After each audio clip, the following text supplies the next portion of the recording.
একদিকে যখন এসএসসির নতুন নিয়োগ বিজ্ঞপ্তি সেটা চ্যালেঞ্জ হচ্ছে কলকাতা হাইকোর্টে, গ্রুপ সি গ্রুপ ডির জন্য মুখ্যমন্ত্রীর ভাতা ঘোষণার সিদ্ধান্ত সেটা চ্যালেঞ্জ হচ্ছে কলকাতা হাইকোর্টে, অন্যদিকে চাকরিহারারা তাদের ফের ডেকে পাঠিয়েছে পুলিশ। এবার দুজন চাকরিহারাকে পুলিশ ডেকে পাঠিয়েছে, একজন মেহবুব মণ্ডল এবং অন্যজন অমিত রঞ্জন ভূঁইয়া। মেহবুব মণ্ডলকে আজই বিধাননগর নর্থ থানায় হাজিরার জন্য নির্দেশ দেওয়া হয়েছে, অন্যদিকে অমিত রঞ্জন ভূঁইয়া তাকেও তলব করা হয়েছে বিধাননগর উত্তর থানার তরফে। এই অমিত রঞ্জন ভূঁইয়া আপনারা জানেন তিনি মার খেয়েছিলেন, তার বুকে লাথি মেরেছিল পুলিশ, যেটা হয়েছিল কসবা ডিআই অফিসে। এই অমিত রঞ্জন ভূঁইয়া তিনি আক্রান্ত হয়েছিলেন, রক্তাক্ত হয়েছিলেন এবং যেদিন পুলিশ লাঠিচার্জ না করে প্রিজন ভ্যানে টেনে হিঁচড়ে হিঁচড়ে তুলেছিল সেদিনও এই অমিত রঞ্জন ভূঁইয়ার পিঠ রক্তাক্ত হয়েছিল।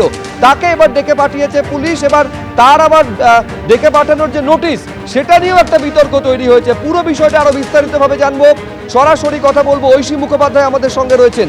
ঐশী, দেখো, চাকরিহারা শিক্ষক আন্দোলন যে চলছে তাদের অন্যতম দুই মুখ অমিত রঞ্জন ভূঁইয়া এবং মেহবুব মণ্ডলকে তলব করা হয়েছে। এখন এই বিষয়টার তদন্ত করছে সেই 15 তারিখের যে ঘটনা, সেই ঘটনার পরিপ্রেক্ষিতেই দুজনকে ডাকা এবং সেই ঘটনার তদন্ত করছে ডিটেকটিভ ডিপার্টমেন্ট এবং বিধাননগর থানার উত্তর থানায় তাদেরকে ডেকে পাঠানো হয়েছে। আমাদের সঙ্গে এই মুহূর্তে রয়েছেন অমিত রঞ্জন ভূঁইয়া। মেহবুব মণ্ডলকে এবার দ্বিতীয়বার তলব, তিনি 21 তারিখে এর আগেও কিন্তু তলবে সাড়া দিয়ে গিয়েছিলেন এবং অমিত রঞ্জন ভূঁইয়ার কাছে যে চিঠি এসছে সেখানে লেখা রয়েছে রিমাইন্ডার 1। আর যে বিভ্রান্তি ঘটেছে তার কাছ থেকেই শুনবো, চিঠিটা কবে পেলেন, কত তারিখের ডেট ইস্যু করেন? চিঠিটা আজকে সকালের ওই 11টা সাড়ে 11টার দিকে পেয়েছি। আমার বাড়ির যে অ্যাড্রেস মেদিনীপুর, ওখানে থানা থেকে আমাকে পাঠানো হয়েছে। আর চিঠিটা ইস্যু ডেট রয়েছে 1/6/2025। আমাকে এখানে যে ডিটেকটিভ ডিপার্টমেন্ট ওখানে হাজিরা দিতে বলা হয়েছে 31/5/2025। তো আমি রিসিভ করেছি লেটারটা, আজকে পেলাম লেটার। তো আমি বুঝতে পারছি না যে হাজিরা দেবো কী করে বা ডাকলে আমি যাবো কী করে, কেন যে যখন ডাকা হচ্ছে, যখন চিঠিটা পাচ্ছি ইস্যু হচ্ছে 1 তারিখে আর তার আগেই আমাকে ডাকা হচ্ছে। তো 31/5/2025 বেলা 11টায় আমাকে ডাকা হয়েছে। তো আমি বিষয়টিকে একটু বিভ্রান্তিকর আমার কাছে। আমি তবু যে আমাদের যে লয়ার, আমি ওনাকে দিয়েছি বিষয়টা জানিয়েছি, দেখা যাক। কিন্তু প্রশ্ন আমার কাছে একটাই যে কি যাবেন, দেখছি আমি লয়ারের সঙ্গে কথা বলে তারপরে জানাবো। আমরা চাকরি হারিয়েছি, যাতে আমাদের কোনো দোষ নেই, আমরা প্রতিবাদ জানানোর ভাষা নেই, আমাদের উপরেই লাঠি চড়ছে, আমরা আঘাত পাচ্ছি, সমাজের বুকে আমরা অপমানিত হচ্ছি। আমরা নির্দেশ রয়েছে ধীরে চলো নীতি নিতে বলা হয়েছে পুলিশকে, তারপরেও এত চিঠি আসছে আপনাদের কাছে।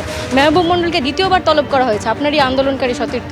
জানি না সরকার কি করতে চাইছে, যে যেখানে বারবার একটা কথাই, যেখানে আমাদের কোনো অপরাধ নেই, আমাদের সামান্য প্রতিবাদটুকু জানানোর মানে অধিকার কেড়ে নেওয়া হচ্ছে, সেখানে প্রশাসন কি চাইছে সেটা সত্যি মানুষ বা আমাদের মনেও প্রশ্ন জাগছে যে আমরা তো কোনো দোষ করিনি, আমাদের উপরেই অত্যাচার হচ্ছে, আঘাত পাচ্ছে, অপমানিত। কোন অভিযোগের ভিত্তিতে তলব? সরকারি কর্মচারীকে আঘাত করা, সরকারি জিনিসপত্রকে ক্ষতিগ্রস্ত করা, এই ধরনের বিষয় নিয়ে আসছে। তো আমরা কি ক্ষতিগ্রস্ত করেছি, কি ভেঙেছি আমি জানি না, কিন্তু আমাদের যোগ্য শিক্ষকদের জীবন ভেঙে যাচ্ছে, মন ভেঙে যাচ্ছে, স্বপ্ন ভেঙে যাচ্ছে, শরীর ভেঙে যাচ্ছে, আঘাত পাচ্ছি।